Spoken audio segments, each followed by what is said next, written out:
Bienvenidos al podcast del Instituto de Estudios Hispànicos en la Modernidad, de la Universitat de les Illes Balears. Empezamos.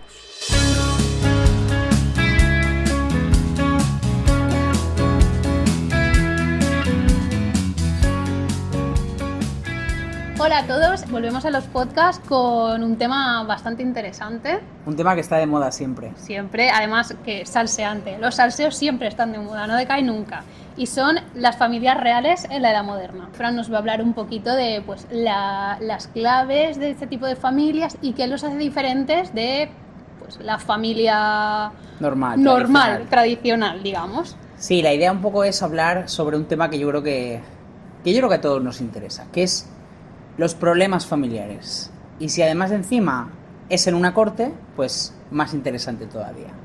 Entonces, Tatiana, si te parece, pues a mí me gustaría mucho hablar hoy sobre pues todo lo que afectaba a una familia real, pues el noviazgo, el matrimonio, la maternidad, la paternidad, los problemas domésticos. La política metiéndose también, influyendo en la vida familiar. Exacto, los problemas de la corte.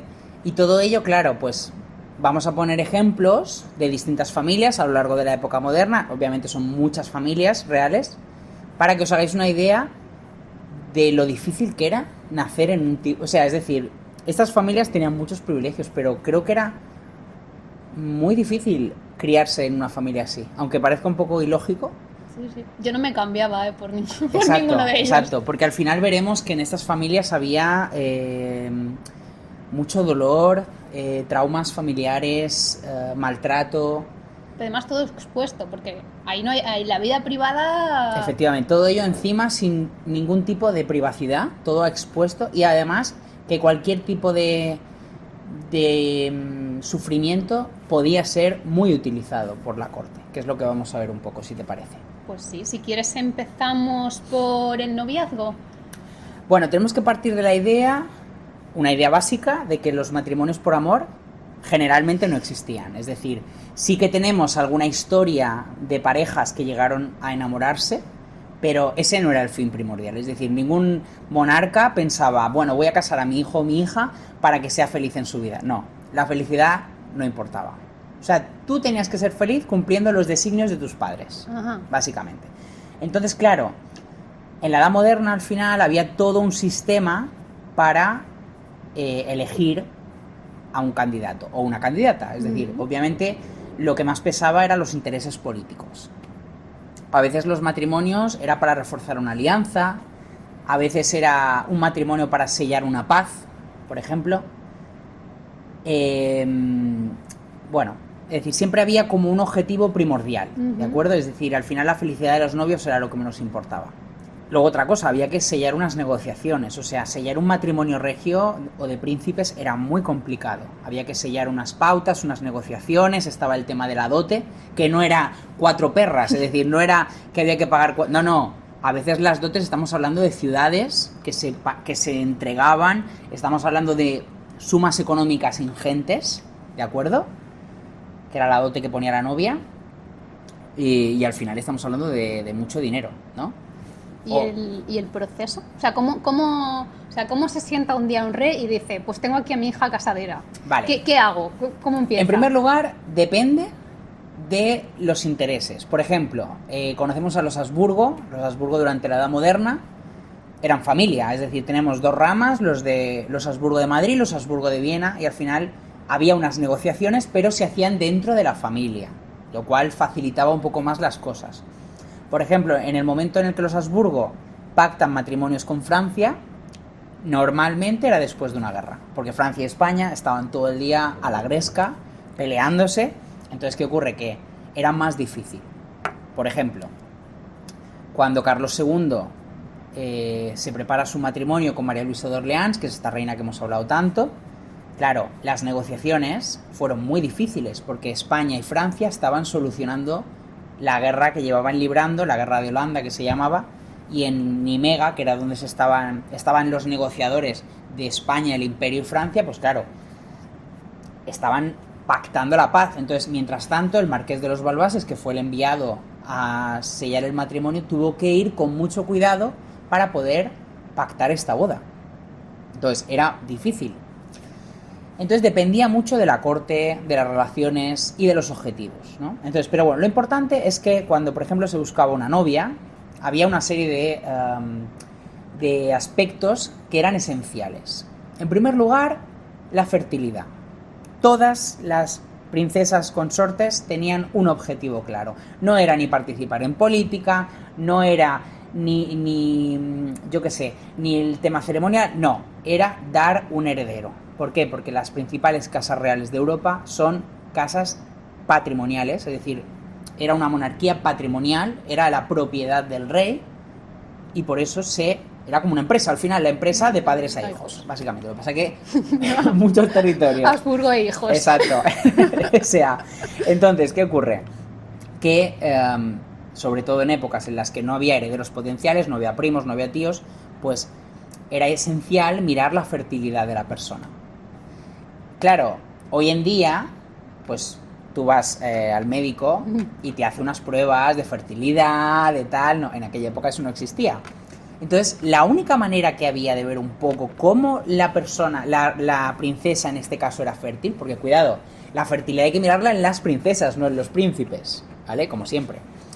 Era mirando los árboles genealógicos, es decir, era viendo si las familias habían sido muy abundantes, porque había como una especie de mentalidad, de creencia, de que la fertilidad se pasaba de madres a hijas. Entonces, cuando Carlos II, nuestro querido Carlos II, se casa por segunda vez, la segunda pretendiente, que es Mariana de Neuburgo, venía de una familia muy prolífica. Los padres habían tenido 11 hijos, con lo cual, si la madre había, creo que 11, si había tenido 11, pues perfectamente la hija podía tener, al final no tuvo ninguno. Bueno, fue check, pero exacto, fue un check falso. Exacto. Entonces, la fertilidad era un asunto muy importante, ¿vale? Es decir, se presuponía que la princesa debía quedarse embarazada. Luego hablaremos del sufrimiento de estas princesas por no concebir un heredero, que muchas veces fue terrible. Después, claro, había una especie de ficción sobre que se enviaban retratos, que era un proceso en el cual los embajadores o enviados especiales extraordinarios iban a las cortes a enviar el retrato del novio o la novia. Pero esto es una vez que ya se ha llegado al acuerdo o antes. No, antes, porque por ejemplo a Carlos II le enviaron varios retratos. Era como una especie de ¿quién quiere casarse con mi hijo? Pero versión moderna, ¿no? Es decir, en vez de que tienes una entrevista, pues ahí te enviaban los retratos. Vale. También depende de cada corte, es decir, al final. Pero lo de los retratos era algo que se estilaba mucho, que era como para que vieras a los pretendientes. De hecho, Carlos II, vuelvo a él porque al final es lo que más he estudiado, y luego contaré uno de Enrique VIII que es muy bueno. Cuando él se va a casar, le envían varios retratos de princesas. Una princesa florentina, Mariana de Neuburgo y una infanta portuguesa. Entonces él eligió. Enrique VIII, tenemos una anécdota muy famosa, que es que cuando muere su tercera esposa, creo que es una de las pocas que no murió a manos de Enrique, que fue Jane Seymour, cuando iba a casarse por cuarta vez, le enviaron un retrato de Anne de Cleves, que fue la pobrecita, la que él llamó la mula de Flandes o algo así, no sé cómo la llamo. Pobre mujer. Entonces, claro, los retratos tendían a ser idealizados. Usaban filtros. Filtros de Instagram, pues lo mismo. Es decir, el pintor, había algunos que lo exageraban más y otros que lo exageraban menos, pero al final, pues a ver, es que chicos y chicas, vamos a pensar, es decir, tú en Instagram pues te pones tu filtro, te pones tus cosas, pues aquí era lo mismo, es decir, había que vender bien el producto. ¿Sabes cuál es tu lado bueno? En plan exacto. De sácame desde aquí. O sea, pues a Carlos II pues le limitas un poquito la dentadura, la mandíbula, tal. Bueno, entonces a Enrique VIII le dieron un retrato, que fue el de Anne de Cleves, la vio y dijo, pues ni tan mal. Luego la vio en persona y él dijo que no era lo que había visto. Esto es cuando tienes una cita y de pronto ves a la persona y dices, esta no es la de las fotos. Pues lo mismo. Lo malo es que ya te había llegado a Inglaterra como futura reina. Ya no hay marcha atrás. Te tenías que casar con ella, porque claro, ya te enfrentabas a su familia. Entonces, ¿qué ocurre? Que el tema de los retratos era todo un proceso, era un ritual, digamos, un ceremonial que había que cumplir, para que los novios pues dieran el visto bueno. Pero esto es solo para los novios. Sí, nadie le pregunta a ella, oye, ¿el qué te parece? Bueno, a ellas también le enviaban retratos, ¿Sí? Sí. De hecho, por ejemplo, María Antonieta, cuando fue a Versalles, llevaba un pequeño retrato de Luis, del futuro Luis XVI, y lo miraba, y decía, ay, pues es mono, ay, pues no es feo. ¿Pero su opinión importa? No. Vale. Obviamente, no importaba. Y si importaba, es decir, si tenía opinión, Se la calla. se la callaban. Sí, era así de cruel.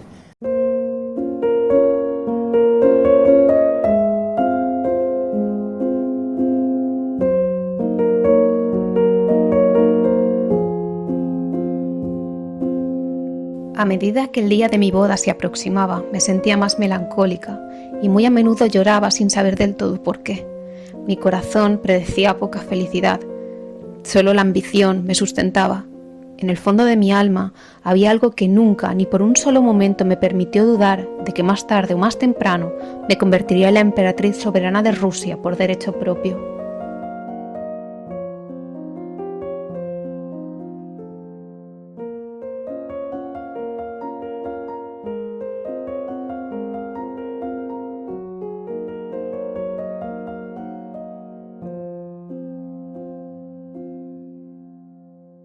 Entonces nada, pues había todo un proceso. Y luego llegaba el laborioso proceso de las entregas, es decir, el encuentro de los novios. Hoy en día, tú coges un avión y te plantas de Viena a Madrid creo que son 2 horas. Pero, por ejemplo, cuando venía una princesa, era todo un proceso de cruzar media Europa para llegar a España. Hablemos de Anne de Cleves cuando fue a Inglaterra. Cruzar el mar, el océano, era muy peligroso porque te cogía una tormenta y adiós Mari Carmen, podías morir en ese momento. Entonces, claro, o por ejemplo, cuando en la época de Catalina la Grande, cuando casa a su hijo Pablo con una princesa alemana, el proceso de ir de Prusia a Rusia, había que mirar las estaciones, pues claro, tú no podías irte en pleno enero, porque es que seguramente no llegaras, porque hay que pensar primero los caminos, luego ¿qué medio de transporte? ¿Por tierra o por mar?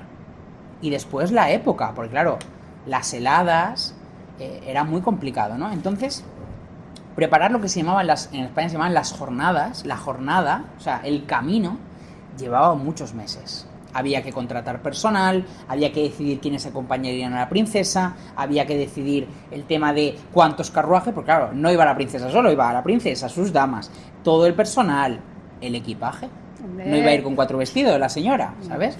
Entonces había todo un proceso que requería muchos meses.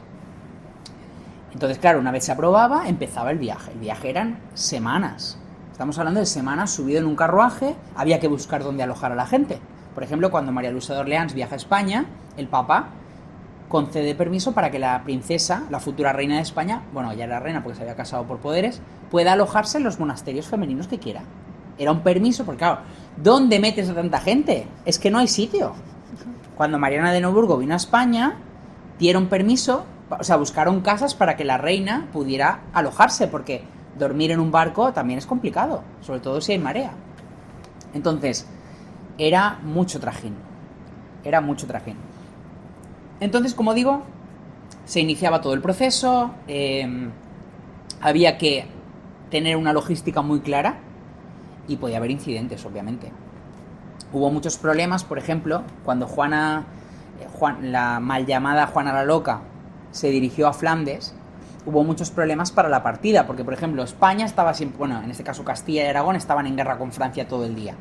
Claro, la princesa no podía, porque muchas veces iba por tierra, cruzaba Francia con un salvoconducto del rey de Francia, pero claro, si está en guerra hay que hacerlo por mar, pero los mares del norte, cada 2 por 3 hay tormenta, entonces había veces que había que esperar semanas a que el tiempo dijera, vale, entonces era muy muy complicado, por lo cual podéis imaginaros que todo esto eran meses y meses en los que había que esperar y con suerte que no hubiera problemas.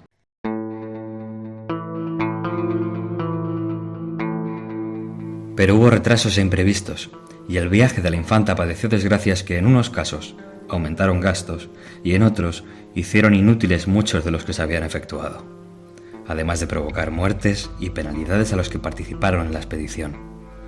Primero fue la gran demora acumulada hasta que la armada se hizo a la mar el 22 de agosto de 1496. Luego, las tempestades y vientos que obligaron a refugiarse unos días en el puerto inglés de Portland, y la pérdida de una de las naos. A continuación, hubo que hacer frente a los bajíos de la costa flamenca y la infanta pasó de la carraca donde viajaba a una nao vizcaína. Hizo bien, porque el embarramiento de la otra carraca, la del maestre Gregorio de Buzol, provocó su hundimiento con gran parte del ajuar, bienes y joyas de la recámara de Juana, junto con muchas otras de personas particulares. Después, recién llegada al puerto de Middelburg, el 8 de septiembre, la armada padeció los efectos de otra gran tempestad, aunque sin pérdidas.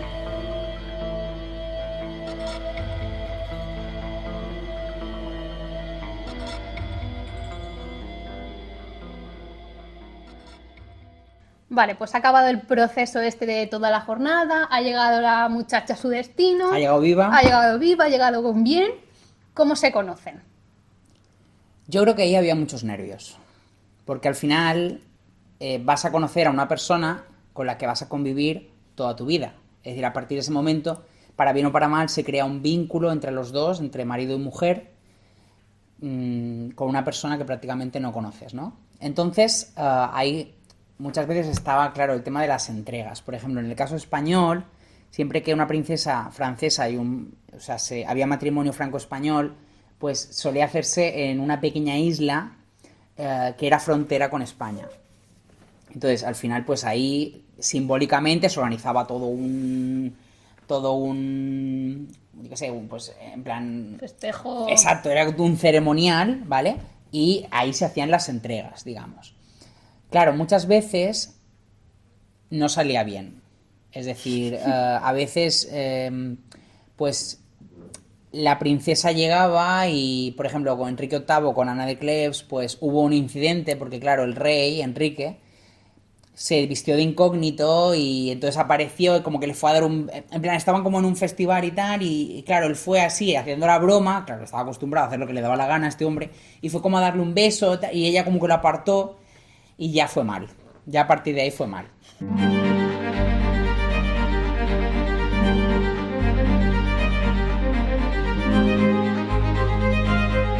Era alta y delgada, de mediana belleza, el semblante decidido y resuelto. No era tan joven como se pensó al principio, ni tan guapa como afirmaba la gente. Posiblemente, señor, antes me gustaba poco, pero ahora me gusta mucho menos. No es nada bella y huele mal.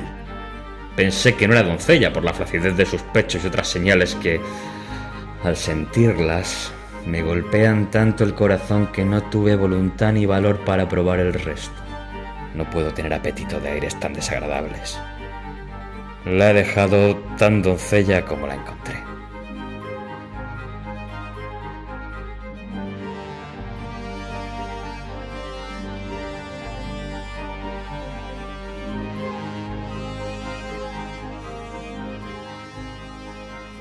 Entonces, por lo general, podía pasar cualquier cosa en esas entregas, ¿no? Por ejemplo, cuando Catalina la Grande, que todavía se llamaba Sofía, conoce a Pedro III, eran dos niños. Al final eran dos niños que no se conocían y que tenían que aprender a convivir. Entonces, nadie te enseñaba lo que tenías que hacer. Tú, al final, sobre todo las princesas, tenían el deber de contentar a sus maridos, evitar en todo lo posible que se pudieran enfadar con ellas, etc. También era muy diferente si te casabas con un príncipe heredero o con el propio rey. ¿Por qué? Porque si tú te casabas con el príncipe heredero, no solo tienes que responder ante tu marido, sino también ante tus suegros, que eso era otra cosa. Es decir, a mí me hace gracia cuando mucha gente dice, no, pero es que la princesa, la reina consorte, por ejemplo, siendo reina, era la primera dama de la corte. Bueno, ¿qué papel tenía su suegra, por ejemplo? Cuando hablamos de María Luisa de Orleans y Mariana de Neuburgo, tú ves ahí que sí, María Luisa de Orleans era la reina consorte. Es decir, se supone que al final el patronazgo lo tenía ella, pero el papel político que tenía su suegra era impresionante. Y esto lo vemos en muchas... Por ejemplo, María Teresa de Austria, cuando se casa con Luis XIV, la que llevaba la voz cantante era su tía, era Ana de Austria, la reina madre. Entonces, la princesa tiene que responder siempre ante su propia familia, ya sea su marido y sus suegros o suegras, en este caso. Y antes de conocerse, ¿no hay ningún caso en el que hayan tenido una comunicación antes? Sí. Que se conozcan un poco, aunque sea unas cartas, un algo. Sí, solía ser común que se escribieran. Bueno, solía ser común, es decir... porque es menos frío, claro, una persona con la que no he son tratado. Son cartas muy básicas, porque claro, estás escribiendo un desconocido, pero, por ejemplo, cuando María Luisa de Orleans venía hacia España, escribió cartas a Carlos II, como ya estoy llegando, estoy deseando veros, etcétera. eran cartas un poco, claro, imaginemos los nervios de esas personas, o sea, por conocer, claro, tú esperas que cuando conozcas a tu prometido sea... Porque, a ver, vamos a ver, el amor romántico ha existido toda la vida, ¿no? Entonces, las ilusiones románticas, y más cuando tienes 16, 17 años, existen. Entonces tú esperas, claro, y luego además yo me imagino estas princesas a las que nadie les ha enseñado prácticamente nada, que saben que algo va a pasar cuando sellen el matrimonio, ¿no? En plan, la noche de bodas, etcétera. Muchas no sabían qué iba a pasar. Entonces están nerviosas, quieren que su matrimonio sea feliz, y luego vienen los desastres. Los disgustos, exacto. Entonces sí que había una comunicación previa entre ellas, es decir, solían enviarse cartas, etcétera, aparte de los retratos. Y luego ya, a partir del encuentro, comenzaba a gestarse la vida en pareja. Es decir, era cuando los novios, por ejemplo, había novios que directamente ignoraban a sus esposas. Al final, es decir, llegaba la princesa y él la relegaba y él se iba pues hacia sus... Sigo con mi vida. Claro, luego había otro problema, las amantes. Es decir, la cuestión de las amantes era un problema que afectaba a la pareja. Por ejemplo, tenemos el caso casi paradigmático de la infanta Juana y Felipe el Hermoso, que se ve que ella sí que sentía amor por él, es decir, ella desde el principio se sintió muy ligada a su esposo, se ve que era el tío era un motherfucker terrible, y él no rechazaba seguir viendo amantes. Pero esto fue una cuestión que se vio en la mayoría de casas reales de Europa. O sea, si buscamos en plan los principales reyes de Europa, la mayoría tenían amantes. Era un secreto a voces y se esperaba que las princesas, o reinas en este caso, llevaran eso con la mayor dignidad posible. Está muy bien. Es decir, esperaban que ellas al final no reaccionaran de ninguna manera ante las infidelidades de su esposo. Porque ellas tenían una misión muy concreta, que luego hablaremos de ella, que es el tema de concebir un heredero, ¿no? Pero no se quería ningún tipo de escándalo. Sin embargo, a veces sí había escándalo. Por ejemplo, la reina Isabel I, Isabel la Católica, ante las infidelidades de su esposo, tuvieron discusiones muy, muy fuertes. Su hija Juana es el ejemplo más paradigmático. De hecho, hay anécdotas que cuentan que en un momento dado Juana le arrancó unos cabellos rubios a una de las amantes y Felipe le levantó la mano. O sea, da a entender la anécdota que llegó a golpearla. Esto es otro asunto, el tema del maltrato. Maltrato psicológico, maltrato físico, que si quieres, luego hablamos de él. Nada más llegar a Flandes, se dio cuenta de que el corazón de su esposo estaba muy distante de ella. Sospechando mediaba a un amante, tal como el instinto les avisa a todas las mujeres, principalmente a las que castamente aman. Aquella serpiente de fuego le hizo estallar en turbulentas llamaradas, y se dice que con el corazón lleno de rabia, vomitando llamas el rostro, rechinando los dientes, la emprendió a golpes contra una de sus damas que sospechaba era la amante, y ordenó le cortaran a rape el rubio cabello que tanto agradaba a Felipe. Nada más tener esta noticia de lo sucedido, sin poderse contener, cuentan que se lanzó contra su esposa y la colmó de injurias y afrentas, y para mayor dolor de la desgraciada, ya nunca más volvió a estar con ella. Mas Juana, joven criada esmeradamente entre las delicias y esplendores de la corte, de natural un tanto obstinado, destrozado el corazón por aquella desmedida angustia, se dice que anda mal de salud. No ha sido pequeño el disgusto que sus padres han tenido cuando, por medio de correos y de criados leales a la hija, se han enterado de esto. La indignación de la reina, que la llevó en sus entrañas, ha sido aún mayor, y sufre grandemente, asombrada de la violenta reacción del norteño. Entonces, claro, adaptarse a un marido al que tú no has elegido, a una familia que tú no has elegido y encima, pues teniendo en cuenta las condiciones de la amante, es difícil. Cuando nos vamos a Francia es todavía peor, porque en Francia no solo existían las amantes, sino que los reyes, sobre todo a partir de Luis XIV, conceden a estas amantes un lugar de honor. Ya no es solo que el rey tenga un amante, es que el amante convive contigo y se pasea y claro, tú como reina tienes que soportarlo. Que otra persona la agarra del pelo a la pobre muchacha. El rey estaba todavía tiernamente relacionado con la reina y su nueva pasión no había borrado los buenos sentimientos que tenía hacia ella. El primer año del matrimonio de la reina, el rey se había mostrado tierno con ella y muy sensible a la legítima pasión que ella sentía por él. En cuanto el afecto del rey disminuyó, la que de ello era el objeto se apercibió al punto. No tuvo necesidad de un confidente que le advirtiese del secreto. Antes de conocer la causa, conoció los efectos, y decía a menudo a la reina, su madre, llorando con exceso, que el rey ya no la amaba, mostrando con esta emoción que su corazón no podía ser feliz sin estar reunido con aquel del que ella se quejaba. En este estado de lucidez, Luis quedaba reducido a las ligeras protestas que la reina expresaba con dulzura. El rey apenas veía todas estas penas. Claro, también me gustaría decir una cosa.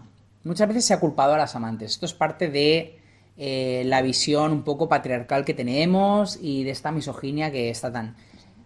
Tampoco tenían elección ellas. Claro, al final hay que tener... Es como el tema de Ana Bolena, por ejemplo. Ana Bolena ha sido la segunda esposa de Enrique VIII.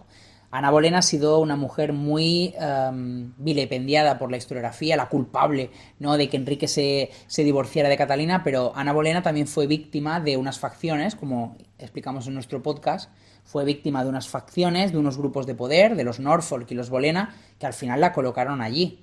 Lo mismo ocurriría con Jane Seymour. Jane Seymour al final fue víctima de las ambiciones de su familia, de los Seymour, que la colocaron en el podio. Y lo mismo ocurre con todas las esposas, ocurre lo mismo con la pobrecita Catherine Howard, que al final pues fue el recambio de Ana Bolena. No es que ella decida, quiero que el rey sea mi amante. Claro, entonces al final estas princesas, bueno, estas jóvenes que se convertirán en reinas de Inglaterra, no tenían más opciones. Lo mismo ocurre, por ejemplo, os recomiendo una película que ha salido ahora de Johnny Depp, sobre Luis XV. Esta película te presenta muy bien precisamente cómo la du Barry, que ha sido retratada como una pérfida mujer llena de escándalos, pues al final era otra víctima del sistema, porque su familia no, en este caso aquellos que la protegían y que también la vendían, digamos, a hombres, es decir, se aprovechaban de ella para que ella ejerciera mediante la seducción pues relaciones, pues todos estos miembros la convierten en favorita del rey, ellos la colocan ante el rey. Entonces hay que tener cuidado cuando a veces atacamos a las amantes, porque no deja de ser igualmente pues una visión muy misógina y una visión que al final las culpa a ellas, cuando eran, como digo, víctimas en todo este sistema, que al final la esencia misma eran hombres que utilizaban a mujeres para conseguir el poder del rey. Bueno, si te parece, seguimos comentando este tema de la vida matrimonial y de, claro, como tú decías antes, realmente se están casando dos personas que no se conocen absolutamente de nada. Entonces esto pues puede salir bien o puede salir mal. Muy mal. Entonces me gustaría que comentaras algunos casos de una vida matrimonial pues que fue feliz, que les fue bien, y pues casos en los que no fue bien, no se llevaban bien. Tenemos muchos casos, es decir, hablamos de 3 siglos de familias reales, ¿de acuerdo? Entonces sí que hubo muchas familias que llegaron a compenetrarse muy bien. Tenemos, por ejemplo, el caso de los hijos de la reina Juana la Loca, la mal llamada Juana la Loca, ¿de acuerdo? Aquí vamos a ver un poco. Tenemos, claro, la vida de Juana fue una vida muy triste, porque cuando ella va a Flandes, a Bruselas, sobre todo como archiduquesa, recibe maltrato psicológico constante por parte de su marido, empezando por el hecho de que el archiduque tiene relaciones con otras mujeres, Felipe, a ojos de su esposa. Eso provoca un desequilibrio en ella. Hay autores que creen que cayó en una depresión. Esa depresión se vio acrecentada por los continuos maltratos de su marido. Yo creo que incluso hubo maltrato físico contra ella, porque ya os he contado aquel ejemplo. Entonces la vida de Juana, su vida matrimonial, fue muy triste. Además se mezclaron las ambiciones políticas de Felipe. Cuando Isabel la Católica muere, Felipe se quiere convertir en el rey propietario de Castilla, a pesar de que los derechos recaen en su esposa. Entonces hay una película, de hecho, La Corona Partida, que es una continuación de la serie de Isabel. aunque tiene licencias, se ve muy bien ese maltrato de Felipe hacia su esposa. Llega incluso, que yo no sé hasta qué punto es cierto, llega a encerrarla en prisión como castigo por esa insolencia de que ella se negaba a conceder a Felipe esos poderes. Entonces, se refleja muy bien. Claro, ¿qué ocurre? Los hijos de Juana son un ejemplo de matrimonios que fueron relativamente felices. Por ejemplo, su hijo Carlos, el futuro emperador Carlos V, que se casó con Isabel de Portugal, pues tuvieron una vida relativamente feliz. El emperador quería mucho a su esposa, le concedió poder como regente cuando él viajaba a Alemania o viajaba a las guerras. Tuvieron hijos. Es verdad que Carlos le fue infiel a su esposa, es cierto. Pero como digo, era parte del juego de la época, ¿no? Pero no fueron una familia infeliz. Por otro lado, Leonor, que fue la siguiente... Bueno, fue de otra hija de Juana y de Felipe, pues no tuvo una vida tan feliz. Primero se casa con el rey de Portugal, se queda viuda a los pocos años, vuelve a Castilla y la casan con el rey de Francia, con Francisco I, que Francisco I era un rey que era precisamente conocido por ser un gran mujeriego. De hecho, si no me equivoco, murió de sífilis. Creo que murió de sífilis. Entonces fue un rey que tuvo muchísimas amantes. A su primera esposa, la reina Claudia, la engañaba constantemente. Entonces podemos imaginar que la vida de la reina Leonor en la corte francesa pues se vio sometida a las infidelidades de su esposo. Otro ejemplo de matrimonio desafortunado fue el que protagonizaron Luis XIII de Francia y Ana de Austria. Desde el primer momento, Luis XIII y Ana, que son dos niños, no conectan. Hay quien dice que Luis XIII era homosexual y que tenía mucho rechazo al contacto con el sexo femenino. Bueno, hay autores que lo pintan incluso mucho peor, ¿de acuerdo? Lo importante es que hay dos acontecimientos que marcan un poco la ruptura entre la pareja real. El primero ocurre a los pocos años de casados, cuando Ana de Austria se queda embarazada. Luis y Ana consiguen que se quede embarazada, y Ana, que al final es una cría, está jugando en los pasillos del Louvre y al saltar se cae al suelo y aborta. Tiene un aborto espontáneo a raíz del accidente, y esto provoca la ira de Luis, que rompe relación con ella y se aleja completamente de ella. De hecho, las relaciones entre ellos cada vez son más intermitentes y más alejadas. Luego hay otro incidente que fue el duque de Buckingham.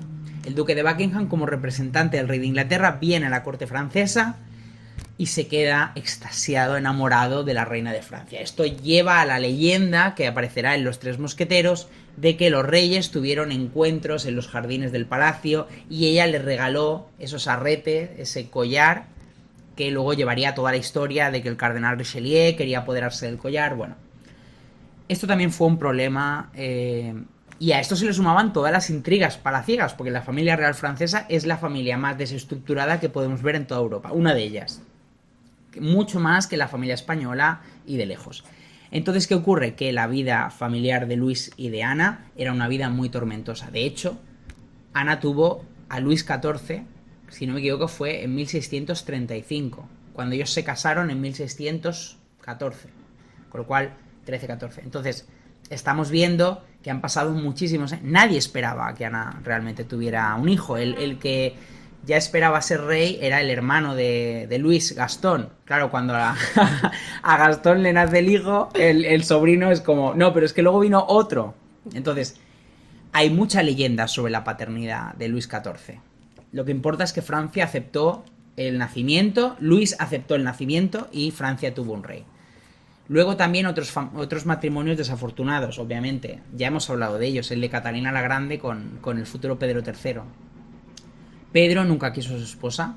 Henri Troyat cuenta que se llevaban bastante bien cuando eran todavía grandes duques, cuando eran herederos al trono, pero Pedro sufrió viruela y se le deformó el rostro. Al final se le quedó picado por la viruela, y cuando Catalina vuelve a ver a ese joven mucho más delgado, cadavérico, se asusta. La pobre chica se asusta y Pedro no le perdonará, cuenta este historiador, no le perdonará nunca el haber sido rechazado por todos, ahora también por su esposa. O sea, su esposa era la única que más o menos toleraba sus extravagancias y ahora también su esposa lo ha rechazado. Entonces, Pedro lo que querrá será castigarla, ¿de acuerdo? Entonces, ambos tendrán vidas separadas. Pedro tendrá un amante a la que intentará, pues, ofrecer todo lo que no le ofrecía a Catalina. Y hay una escena muy paradigmática cuando ya Pedro es zar, cuando ya Isabel I ha muerto, su tía, en la que hay una comida de estado y Pedro levanta la copa y pide un brindis por la familia imperial. Entonces todos se levantan y brindan. Claro, Catalina, como formaba parte de la familia imperial, no se levanta. Entonces Pedro, al verlo, le pregunta que por qué no se levanta a brindar. Y claro, ella dice, porque soy la zarina. Y entonces él, en mitad de todo el mundo, le grita y la insulta. No sé si le llama tonta o no sé qué le llama. Estas escenas, a pesar de que fueron hábilmente utilizadas por Catalina políticamente, eran escenas muy desagradables. Es decir, toda la corte veía las peleas de los reyes, veía la mala relación.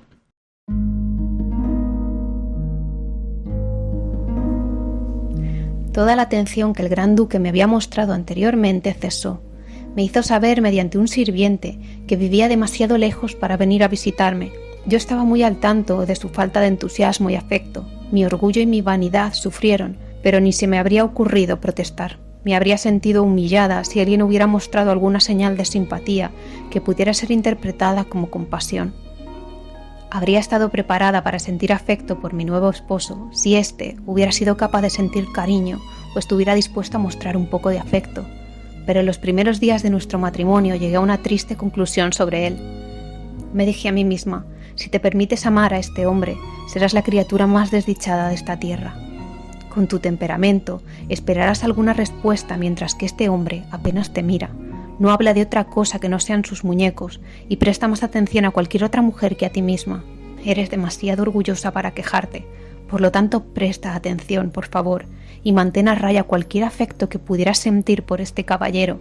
Tienes que pensar en ti misma, mi querida muchacha. Esta primera cicatriz, hecha a mi impresionable corazón, permaneció conmigo para siempre. Jamás abandonó mi mente esta firme determinación, pero tuve buen cuidado de no contar a nadie que había resuelto no amar nunca sin restricciones a un hombre que no me devolviera este amor por completo. Tal era mi disposición, que mi corazón habría permanecido por completo y sin reservas a un esposo que me amara solo a mí. Otro ejemplo más que me toca de cerca por mis investigaciones: los padres de María Luisa de Orleans, el hermano de Luis XIV. Felipe de Orleans y su esposa Enriqueta Ana de Estuardo tuvieron una relación muy tormentosa. Esto lo vimos en el primer podcast. Ambos tenían amantes. Él tuvo un amante, el Chevalier de Lorena, lo coloca en el palacio, en el Palais Royal, y al final el palacio se convierte prácticamente en un bastión en el que cada habitación, cada ala es un bastión o de la duquesa o del duque.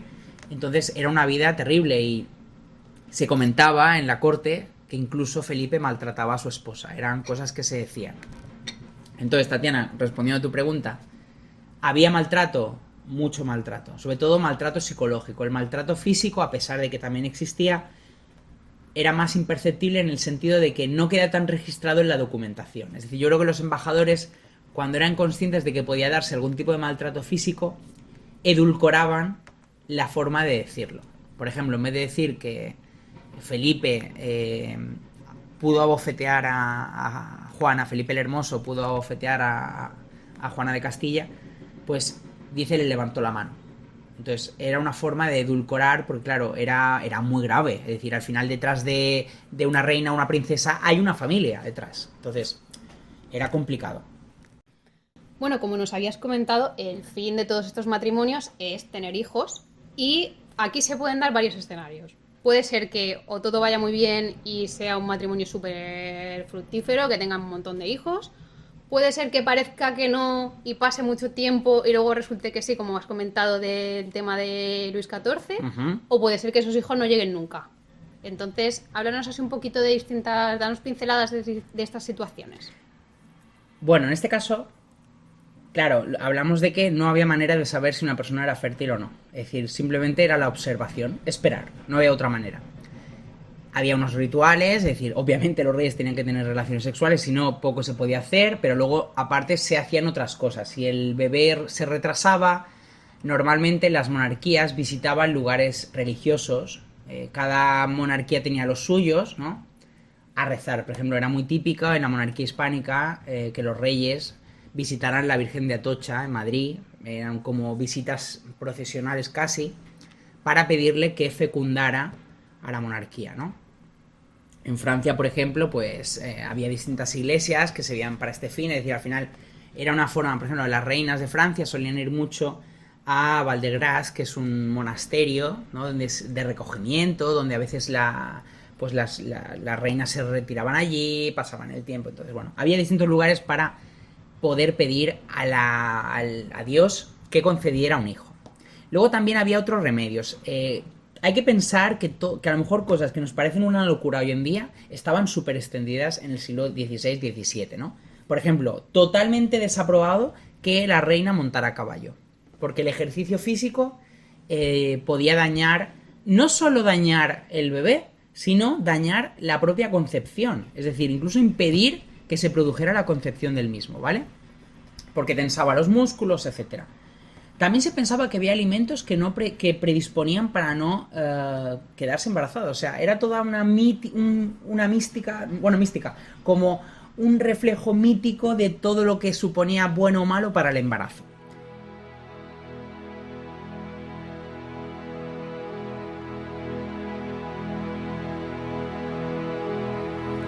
La Junta de Médicos ha propuesto a Su Majestad, después de larga conferencia, los manjares que tiene por más proporcionados y convenientes a su importantísima salud. Asimismo, la bebida que se le ha de servir y los alimentos y bebida que se debe reprobar, reduciéndolo todo a las reglas siguientes. De los más usados alimentos es el pan y el más cotidiano. Este ha de ser de óptima y purísima harina de trigo, bien fermentado, bien cocido, ligero y esponjado, fresco y mediocremente sazonado de sal, y no usado en mucha cantidad. Todo género de legumbres se condenan y otros alimentos grasos. De las hierbas, la chicoria, la verdolaga, la escarola, la acedera, la lechuga, la borraja, las espinacas, el perifollo, la pempinela son saludables, y de algunas de estas, variándolas cada día, se puede hacer una sopa que Su Majestad podrá comer. Las especias, particularmente la pimienta, se prohíben, usando para sazonar la comida la canela con moderación. La fruta no sea ácida ni austera, y ser la más dulce y madura, como peras o ciruela. Las avellanas y castañas son dañosas, y las alcachofas, criadillas de tierra y hongos se deben excusar. Las carnes serán de animales sustentados de buenos alimentos y de mediana edad, la de carnero de 1 año o 2, la de ternera, la de gallina, la de capones, de pollos y de pavos, la de perdices, merlos y alondras. Evítese la de los palominos, la liebre, los conejos particularmente recién nacidos, los ánades, los gansos y la de lechón. Los huevos sean frescos del día solo para sorbidos y no duros ni fritos. De los pescados, el lenguado fresco puede servir, los de los ríos y estanques como los demás solados, y de los ríos la trucha carece de mucho excremento y viscosidad, por lo cual no se desprecia. De los cangrejos solo el caldo, y no la carne se aprueba por ser de dura digestión. Lo mismo con las ranas y tortugas. Por bebida se servirá a Su Majestad el agua delgada y de fuente, cocida con escorzonera. El vino también, siendo blanco, claro, oloroso, no agrio ni austero, mezclado con agua en la moderada cantidad que acostumbra.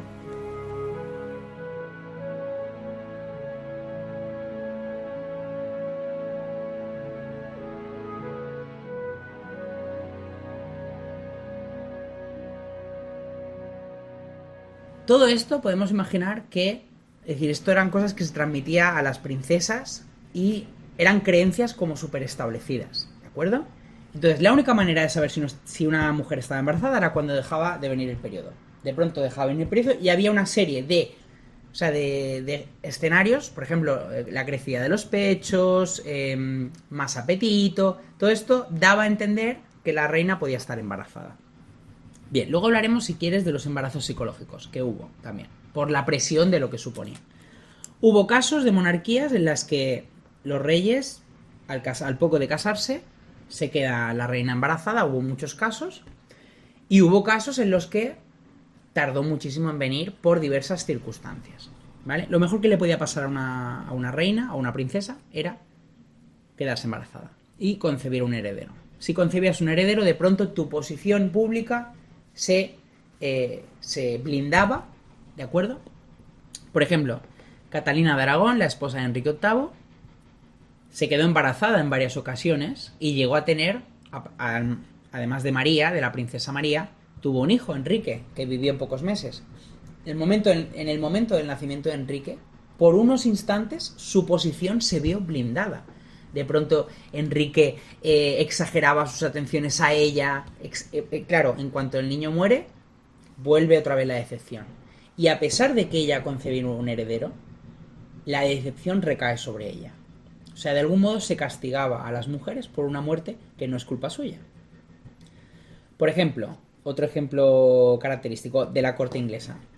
Cuando Jane Seymour, la tercera esposa, consigue dar un heredero al trono, que es el príncipe Eduardo, o sea, Jane fue siempre una de las esposas más amadas por Enrique. Y creo que no tanto por ella misma, sino por haber sido capaz de lo que no pudieron ni Catalina ni Ana Bolena. Y esto yo creo que es importante, porque la imagen pública de la reina se veía transformada. En el caso de la monarquía hispánica, hay reinas que han sido retratadas como modelos. Por ejemplo, Margarita de Austria, la esposa de Felipe III, dio varios hijos, tuvo 3 hijos varones, si no me equivoco, más mujeres, y blindó la monarquía. Tenías un heredero, que era Felipe, y varios hermanos, con lo cual esa reina era el modelo de reina que se podía esperar. O sea, los predicadores hablaban de ella como una reina. Es que había un prototipo y ella cumplía. Pero además, el gran triunfo de esta reina es que había blindado, aunque hace falta 2 para tener descendencia, pero había blindado la monarquía. En cambio, hubo otras reinas, como por ejemplo María Luisa de Orleans o Mariana de Neuburgo, que tuvieron que sufrir la constante decepción de que cada mes les volvía la regla. O sea, podemos imaginarnos el hecho de que estas reinas tuvieron retrasos menstruales que seguramente se relacionen el estrés, ansiedad, los problemas, los propios trastornos, ¿no?, del propio cuerpo, porque cada cuerpo es un mundo. Entonces, en el momento que se retrasaba el periodo, ya saltaban las alarmas y se pensaba que se había quedado embarazada. Cada vez había más decepción, porque claro, al final el ser humano aprende de la repetición, ¿no? Entonces, conforme los años pasaban, estos retrasos cada vez se desconfiaba más de ellos. Pero claro, al principio, por ejemplo, cuando María Luisa de Orleans llega a Madrid en diciembre del 79, en enero tiene un retraso menstrual y todo el mundo da por hecho que se ha quedado embarazada. Al poco tiempo le vuelve el periodo, entonces regresa la decepción. Pero bueno, los reyes son jóvenes todavía hay tiempo. Cada vez ella tendrá retrasos menstruales hasta su muerte 10 años después. Cada vez que tenía un retraso menstrual había cierto recelo, pero conforme el tiempo pasaba se demostraba que no se ve. Yo realmente creo que nunca se llegó a quedar embarazada. Realmente eran, pues, por su propia fisionomía, pues una irregularidad menstrual y punto. Luego tenemos casos de embarazos psicológicos. Yo creo que todos pensamos en el caso de María, de la reina María Tudor, que era ya una mujer mayor cuando se casa con Felipe II, bueno, con el príncipe Felipe, porque todavía no era rey de España, con el futuro Felipe II. Ella estaba muy enamorada de su marido, se enviaron retratos, de hecho, que me has preguntado antes sobre los retratos. Ella amó mucho a su marido y a pesar de que la historiografía inglesa ha vendido a Felipe como un marido que es que no podía estar con ella porque es que la veía muy fea y estaba deseando irse de... Felipe al final cumplió sus deberes. De hecho lo hemos hablado en el podcast que hicimos sobre María, que os recomendamos. Y parece ser que María, como explicamos, se quedó embarazada. O sea, en la práctica todo indicaba que se quedó. Le creció el vientre, le crecieron los pechos, dejó de tener el periodo. Pero cuando pasan los 9 meses, 10 meses, 11 meses, el niño no viene. Y es entonces cuando los médicos dicen, a ver, algo no nos cuadra. La reina no es que es imposible que esté embarazada. Y entonces, pero ella sigue embarazada.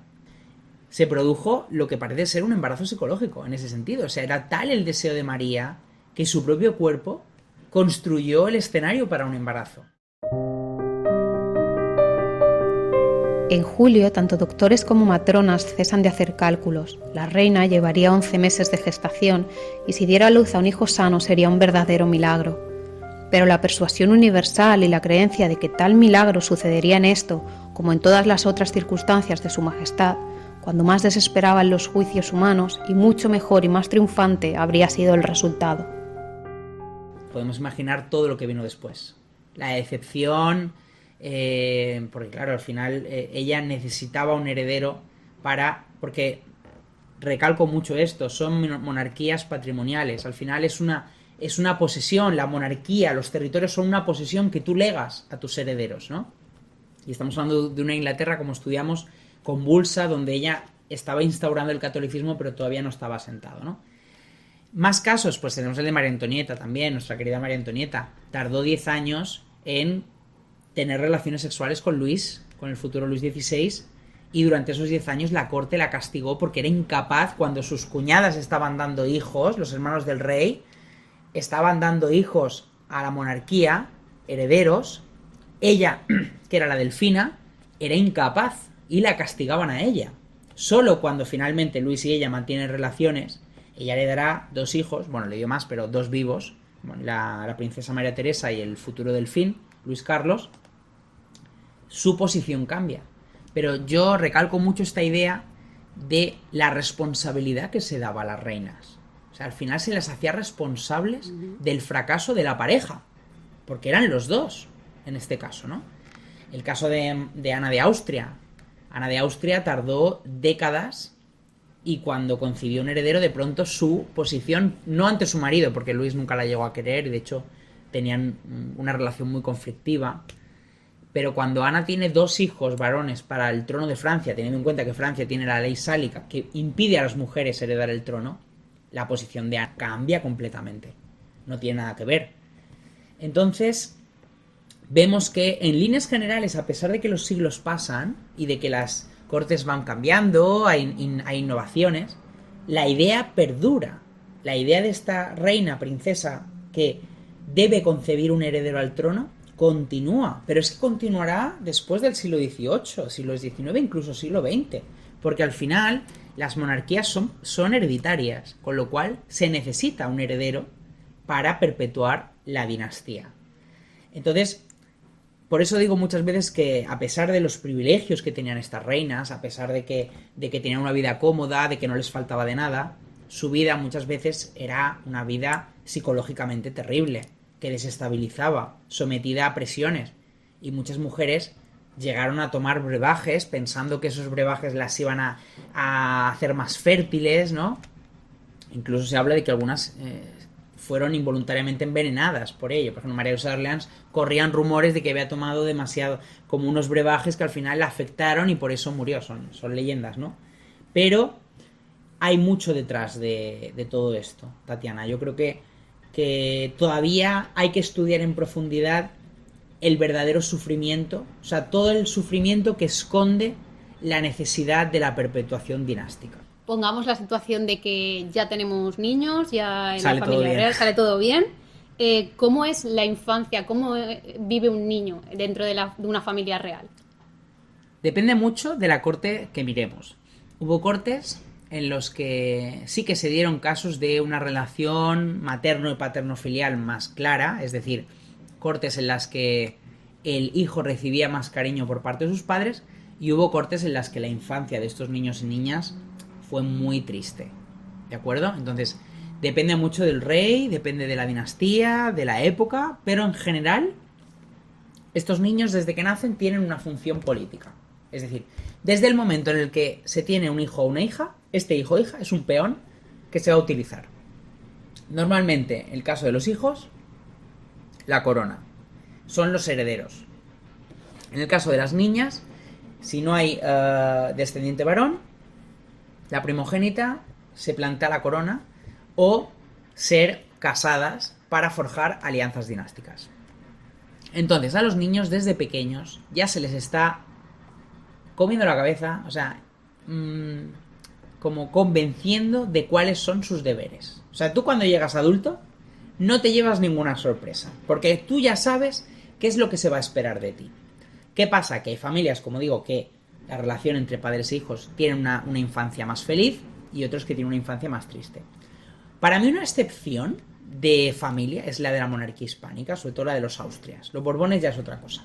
Pero los Austrias, en general, se observa una relación, en líneas generales, feliz, de cercanía entre padres e hijos. A pesar de que los reyes hacían vidas separadas, incluso marido y mujer, y los niños iban por otro lado, tenemos casos como, por ejemplo, Felipe IV, a sus hijos y a su esposa, a pesar de que Felipe fue un rey conocido por sus infidelidades, les dio cariño, ¿no? Entonces, el caso de Isabel de Borbón con su hijo, Baltasar Carlos, si no me equivoco,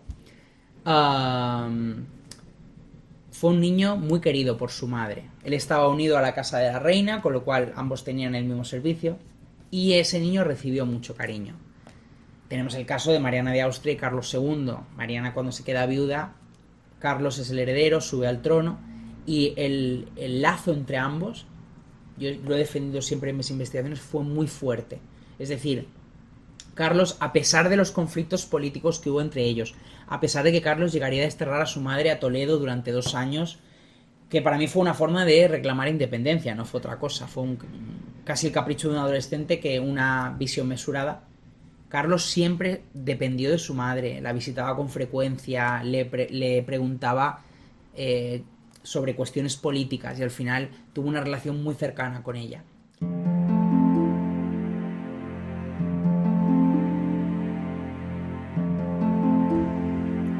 Madre, no puedo dudar de tu cariño, lo que me dices en tus cartas, y el gusto que recibirás con las mías, y puedes estar bien cierta que cuanto te las dilato es solo por los embarazos que se ofrecen.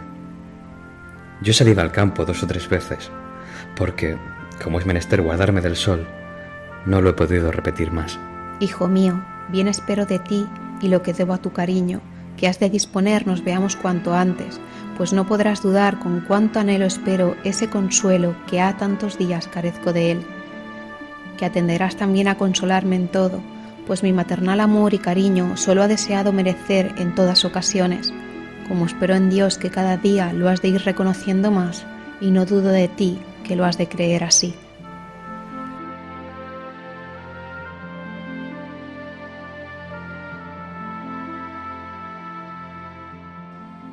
El caso de Felipe III con Margarita de Austria. Felipe III fue conocido por un padre muy cercano, incluso no solo con sus hijos, sino también con las mujeres, con Isabel de Borbón, cuando se convierte en princesa de Asturias, con Felipe IV, contaba que el rey padre le daba mucho cariño, la protegía, quería que lo quisiera como un padre.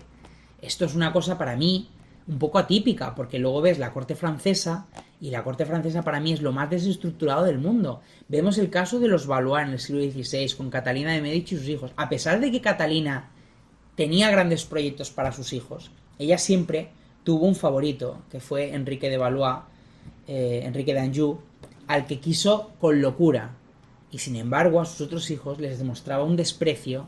La reina Margot, la famosa Margot, ella decía en su diario, en sus memorias, que su madre jamás la quiso, que la despreciaba. Margot fue una chica muy vivaz, una chica pues famosa por su belleza, por su galantería, y la madre la despreciaba. O sea, la madre solo la utilizaba para sus planes, no le mostraba ningún tipo de cariño.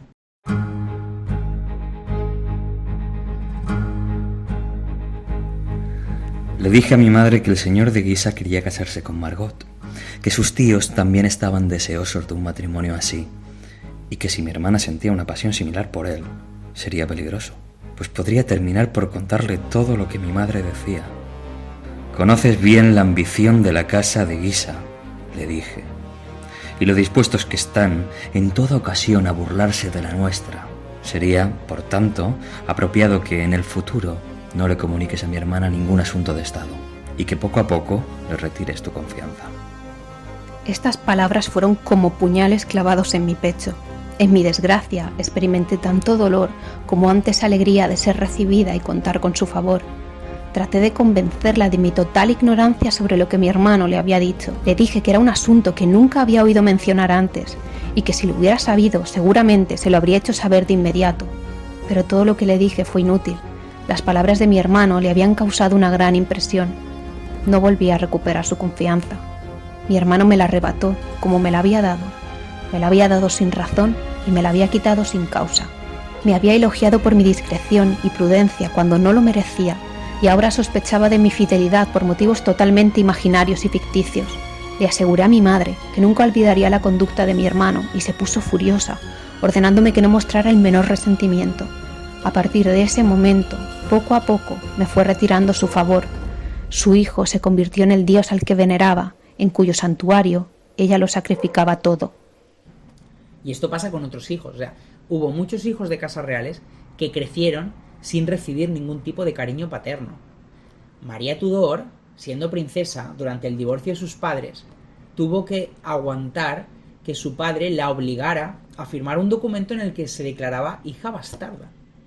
Porque el matrimonio de sus padres sea ilegítimo. O sea, tú imagínate que tu propio padre te hace firmar un documento en el que ella se resistió diciendo que eres hija ilegítima porque el matrimonio de tus padres no es válido ante la iglesia. Es muy fuerte, ¿eh? Es muy fuerte. Y luego hay casos obviamente más tristes, como por ejemplo el del esposo de Catalina la Grande, el futuro Pedro III. Él creció sin padres, lo crió su tío, un obispo, y en realidad él tenía un instructor que lo único que hacía era maltratarle. O sea, la instrucción de este niño fue a base de palizas, lo que creó en Pedro una personalidad reservada, recelosa. Incluso hay quien la representa como un poco psicopática, es decir, al final disfrutaba matando animales. Bueno, fue un desastre de niño. Entonces, en general, como digo, depende mucho de la corte en la que te críes, ¿vale? Pero en general había unas pautas. Normalmente los niños crecían separados de sus padres, ¿vale? Se consideraba que la corte era un lugar pernicioso para que los niños pudieran crecer de forma saludable. El caso de Versalles es básico. Los niños abandonaban Versalles y eran criados por otras personas, sobre todo después de la muerte de María Teresa de Austria, la esposa de Luis XIV en adelante. Los niños se criaban fuera de esos ambientes, ¿no? Y cuando ya tenían una cierta edad empezaban a participar en la corte. En el caso de la corte española, los niños crecían dentro de los muros del Real Alcázar, e incluso hubo casos como el de Carlos II, en el que era tal el peligro de que el niño muriera, no tanto por la salud resquebradiza que se muestra siempre, sino porque era el único. Solo tienes uno. Exacto. Entonces, era tal la obsesión por protegerlo, esto pasa en muchas cortes, que esa protección llegaba a niveles enfermizos. Enrique VIII, con el futuro rey Eduardo, cubrió, o sea, hacía que fregaran el suelo 3 veces al día, lo llenaban de mantas para que no sufriera resfriado. Al final el niño se asfixiaba. Y pasó lo mismo con el hijo de Catalina la Grande, con Pablo I, que al final ella un día el niño estaba en manos de la emperatriz Isabel, de la tía de Pedro. Ella no tenía ningún tipo de contacto con el niño, y un día pasando por la habitación vio como al niño lo cubrían de mantas con pieles, y el niño sudaba y sudaba y sudaba.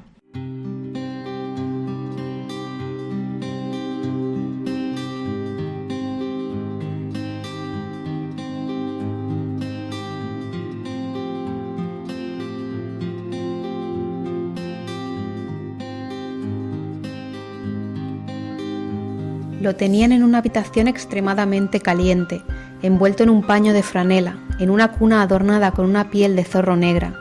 Estaba cubierto con una manta de satén forrada en guata, y por encima de esta una de terciopelo rosa forrada con piel de zorro negro. Yo misma lo he visto muchas veces, acostado de esta manera. El sudor le corría por el rostro y por todo el cuerpo, y el resultado fue que de mayor, la menor brisa de aire fresco lo enfermaba.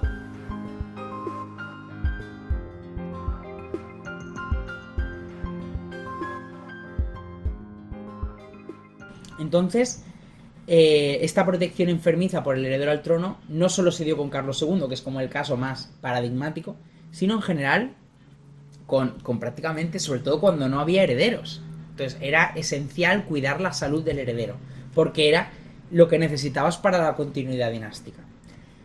Luego, por otra parte, estaba la formación. Es decir, todos estos niños y niñas en general recibían, bueno, obviamente los herederos recibían una formación mucho más densa, más preparada para su rango, pero todos aprendían a leer, aprendían a escribir, se les enseñaban algunas materias. Es más difícil localizar la formación de las niñas que de los niños, porque tristemente parece que no interesaba tanto, pero todos ellos tenían una formación acorde al rango dinástico, ¿no? Entonces se les formaba, tenían a su propio confesor y se cuidaba mucho que fueran personas cultas, en el sentido, algunos más, otros menos, pero todos sabían leer y escribir en general, unos mejor, otros peor, todos tenían una formación humanística, etcétera. Claro, la de los hombres y sobre todo los herederos tenía mucha más, es decir, se les llenaba más horas de formación en ese sentido.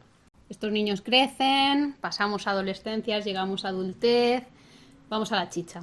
Vamos a movidas entre padres e hijos. En una familia normal ya hay movidas.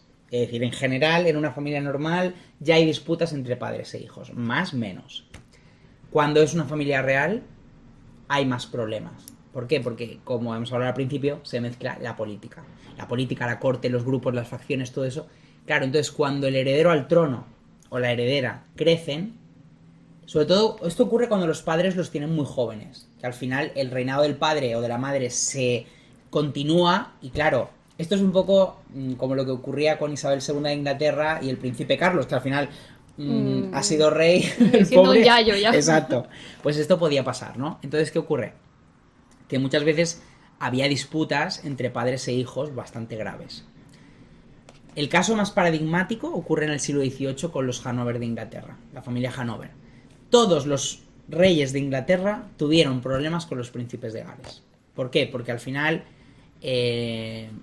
los grupos parlamentarios y las facciones de la corte utilizarían el cuarto del príncipe para intentar fastidiar las políticas del padre. Entonces convencen al hijo de que tiene que exigir que se le dé un puesto más importante, que no se le está respetando como tal. Entonces hubo grandes disputas entre padres e hijos en la dinastía Hanover. Jorge I con Jorge II, que no se podían ni ver.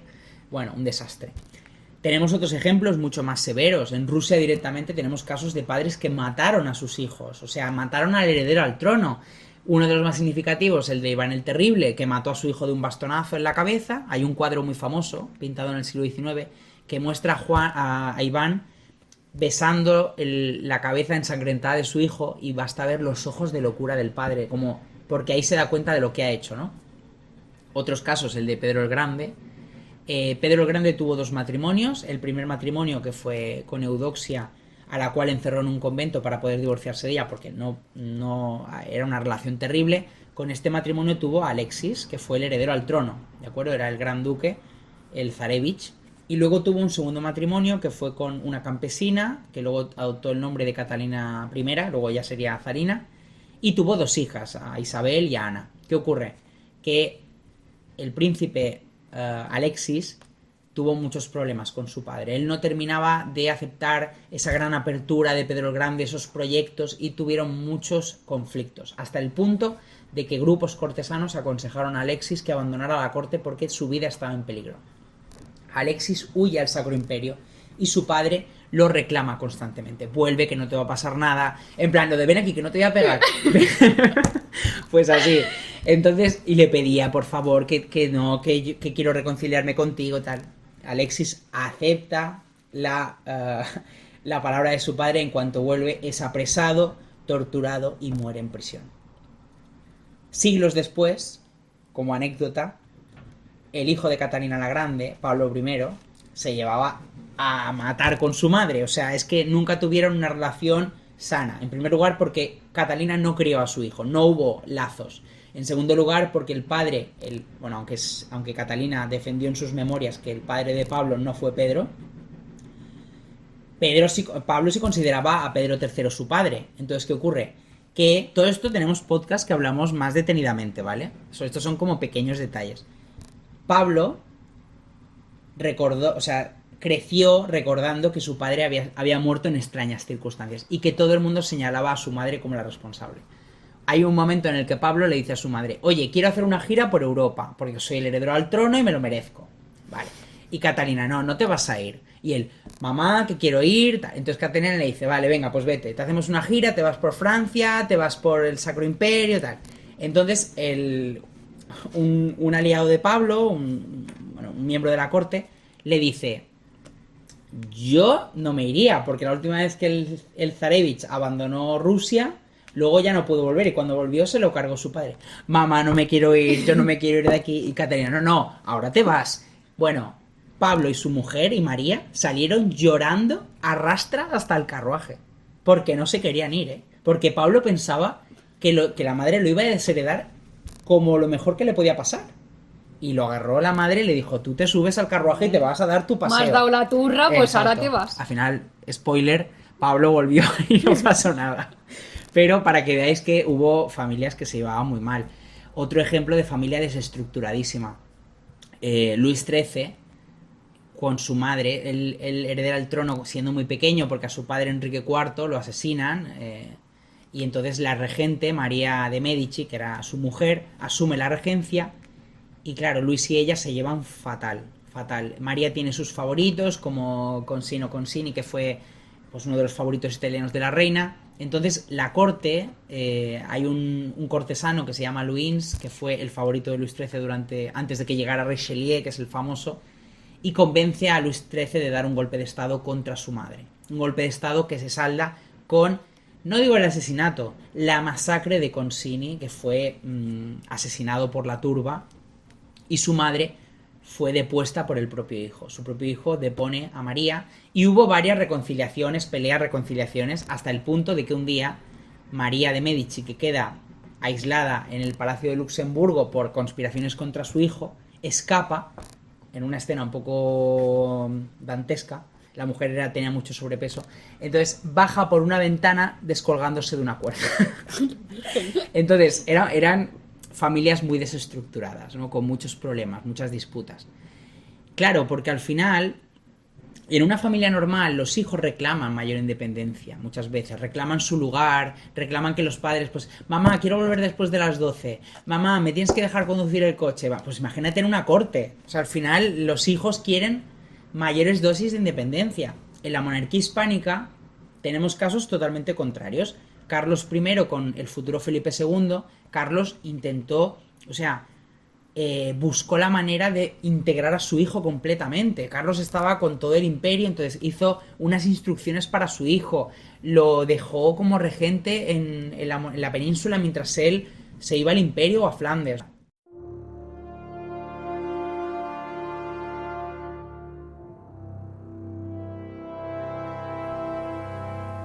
Hijo, pues ya mi partida de estos reinos se va llegando, y cada día veo cuán forzosa es, y que solo este remedio tengo para probar qué tal podré dar en los cargos que Dios me ha dado, y para que, pues tanto contra mi voluntad y forzosamente he empeñado y empobrecido Hacienda que os tengo que dejar, que por mi culpa, y por dejar de hacer lo que debía y podía, no os dejase menos herencia que de mis padres heredé. He determinado de ejecutarla como en Madrid os lo dije y a los de mi consejo, y de dejaros, como es razón, durante mi ausencia en mi lugar, para que gobernéis estos reinos. Y no embargante que vuestra edad es poca para tan gran cargo. Todavía se han visto algunos de no mayor edad que por su ánimo, virtud y buena determinación se han mostrado tales que sus obras han sobrepasado su poca edad y experiencia. Y así, hijo, es necesario que os esforcéis y os encomendéis a Dios para que Él os favorezca, de manera que le podáis servir en ello y juntamente ganar honra y fama perpetua. Y a mi vejez me deis tal reposo y consentimiento que yo tenga muy mucha causa de dar gracias a Dios, de haberme hecho padre de tal hijo. Para este efecto, ante todas cosas, habéis menester determinaros en dos cosas. La una y principal, tener siempre a Dios delante de vuestros ojos, y ofrecerle todos los trabajos y cuidados que habéis de pasar, y sacrificarás estar muy pronto a ellos. Y lo otro, creer y ser sujeto a todo buen consejo.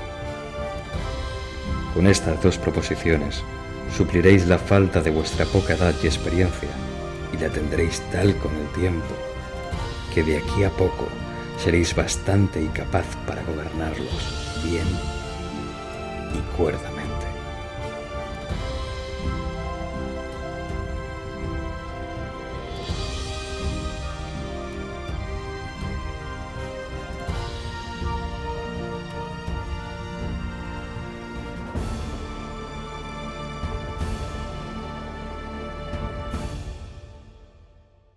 En cambio, Felipe II con su hijo Carlos tuvo muchos problemas.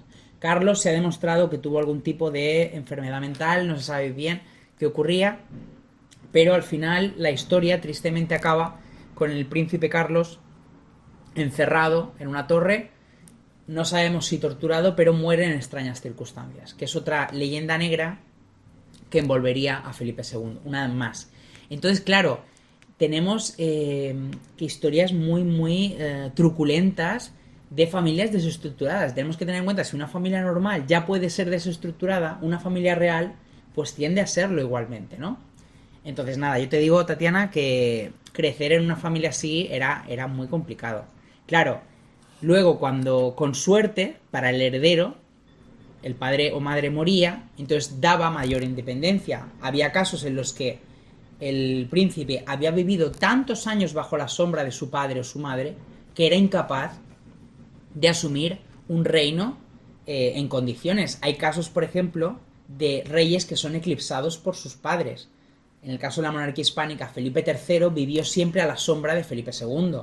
Y entonces él es el que primero se apoya, bueno, no es el primero, pero el que primero crea este régimen de validos y se apoya en un favorito, porque a pesar de que se ha demostrado que estos reyes que tenían validos gobernaban más de lo que se decía, pues es que era incapaz de seguirle el ritmo a su padre. El caso de Catalina la Grande y Pablo I. Pablo nunca estuvo a la altura de su madre.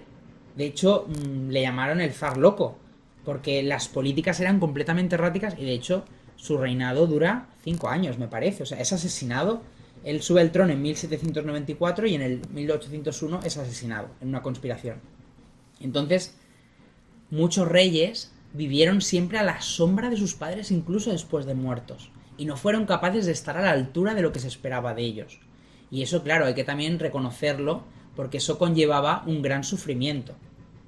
El caso de los Valois, que es una familia fascinante en el siglo XVI en Francia, después de la muerte de Enrique II, que fue un rey que más o menos llevó a cabo unas políticas muy certeras, ninguno de sus hijos que reinaron, ni Carlos IX ni Enrique III, que fue el último de los Valois, estuvieron a la altura de lo que se esperaba de ellos. O sea, se vieron engullidos. Y gran parte yo creo que la tenía la reina madre, Catalina de Medici, que fue la sombra.